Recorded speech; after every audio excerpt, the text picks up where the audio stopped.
Happy morning, children, and welcome back to this online class. Last week we saw about the new poem Farmer's Friend, that is Earthworm, and we also saw its sacrificial nature. And we learned that we also should be humble like an earthworm. And today's date 23/6/20 class by subject English. Topic Unit 2 Supplementary Leader The Farmer and His Daughters. Bible says the wisest man in the world is King Solomon. Because of wisdom, he ruled his kingdom wisely. Even in this story, the farmer and his daughters teach us that if we behave wisely, we will also get success in our life. Come on, children, let's watch the link and find out who behaves wisely. Thank you.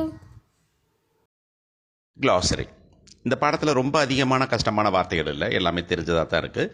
இருந்தாலும் தெரிஞ்சுப்போம். Wealthy அப்படின்னா வசதியான, distribute, give a share, பகிர்ந்தளிக்க. Responsibility அப்படிங்கிறது power அப்படிங்கிறது பொறுப்பு அப்படிங்கிறது சரியாக இருக்கும். Millet a cereal grown in warm countries, நம்ம ஊரில் அது கம்பு. கிரைன் அப்படின்னா தானியம். சாக்ரெட் அப்படின்னா ஹோலி, புனிதமான. ஹார்வெஸ்ட் அப்படின்னா அறுவடை. ஈல்டுனா விளைச்சல். இந்த ஹார்வெஸ்ட் ஈல்டை தான் நம்ம ஹார்வெஸ்ட் பண்ணுவோம், ஆனால் ஈல்டை ஹார்வெஸ்ட்னு சொல்லக்கூடாது. ஈல்டுங்கிறது விளைச்சல், ஹார்வெஸ்ட்டுங்கிறது அறுக்கிறது. வைஸ்லி புத்திசாலித்தனமாக. In the village of Manipuram, there lived a wealthy farmer. He had 3 daughters. All his daughters were married and living their life happily. The farmer was getting old. He wanted to distribute his wealth to his daughters, but he wanted to know what responsibility he could give to each of his daughters. He called all his daughters and gave each of them a bag of millet. He asked them to use grains in the best way possible and then come back to him after 1 year. In the village of Manipuram, there lived a wealthy farmer.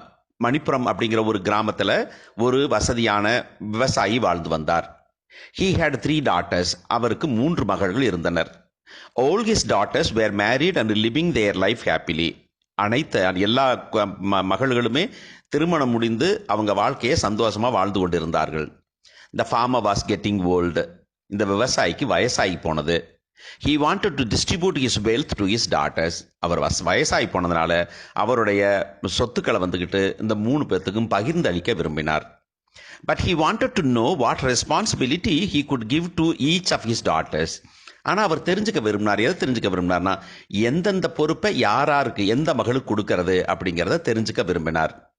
He called all his daughters and gave each of them a bag of millet. அவர் வந்துக்கிட்டு அந்த 3 மகள்களையும் கூப்பிட்டு எல்லாத்துக்கும் ஒரு பையில வந்துட்டு கம்பு போட்டு கொடுத்தார். He asked them to use grains in the best way possible and then come back to him after 1 year. அவர் அவங்கள்ட்ட சொன்னார், இந்த தானியத்தை எவ்வளவு நல்ல முறையில் பயன்படுத்திட்டு என்கிட்ட 1 வருஷத்துக்கு கழிச்சு வாங்க அப்படின்னு சொன்னாங்க. இந்த பேராகிராஃப் வாசிக்கும் போது டாட்டர்ஸ் இல்லை டாட்டர்ஸ், இந்த இதில் 3 இருக்கு. ஓல் நாட்டு ஆல், டாட்டர்ஸ் நாட்டு டாட்டர்ஸ், கோல்டு நாட்டு கால்டு. இதெல்லாம் வந்து ப்ராப்பர் ப்ரொனன்சியேஷன் பிள்ளைங்களுக்கு சொல்லிக் கொடுக்க வசதியாக இருக்கும். After 1 year, the daughters came back to their father's house. The farmer welcomed all of them. 1 வருஷம் கழிச்சு அந்த மகள்கள்லாம் வந்துக்கிட்டு அவங்க அப்பா வீட்டுக்கு வந்தாங்க. அவங்க அப்பாவும் அவங்களை எல்லாத்தையும் வரவேற்றார். First he called the elder daughter and asked about what she had done with the grains given to her. முதல்ல அவர் தன்னுடைய மூத்த மகளை கூப்பிட்டு அவர்கிட்ட கேட்டார், நான் கொடுத்தனே இந்த தானியம் அது நீங்கள் என்ன பண்ணின அப்படின்னு, அதை வச்சு என்ன பண்ணியிருக்கிற அப்படின்னு கேட்டார். She replied, அவ பதில் சொன்னாங்க, Father, I fed those grains to flocks of birds that I saw on my way back to home. இந்த பேக் டு ஹோம்ங்கிறது ஹோமுக்கு முன்னாடி 2 வழக்கமாக வராது, பேக் ஹோம் அப்படின்னு சொன்னாங்க. ஆனால் பேக் ஹோம்னா தனியாக எங்கள் வீட்டில் அப்படிங்கிற மாதிரி மீனிங் வந்துடும். தேர்ஃபோர் பேக் டு மை ஹவுஸ்ன்னு சொல்லலாம், ஹோம்னு வழக்கமாக 2 வராது. அப்போ நான் வீட்டுக்கு திரும்ப போகும்போது அன்னைக்கு கொடுத்தீங்கள கம்பை, அதை போகிற வழியிலேயே வந்துட்டு ஒரு பறவை கூட்டம் வந்தது, அந்த பறவை கூட்டம் தீனியாக போட்டுட்டேன் அப்படின்னு அந்த பொண்ணு சொன்னுச்சு. Then the father called the second daughter and asked the same. அப்புறம் அவர் என்ன பண்ணார், தன்னுடைய 2வது மகளை கூப்பிட்டு அதே கேள்வியை கேட்டார். She replied, அவங்க சொன்னாங்க, Father, I thought those grains were sacred.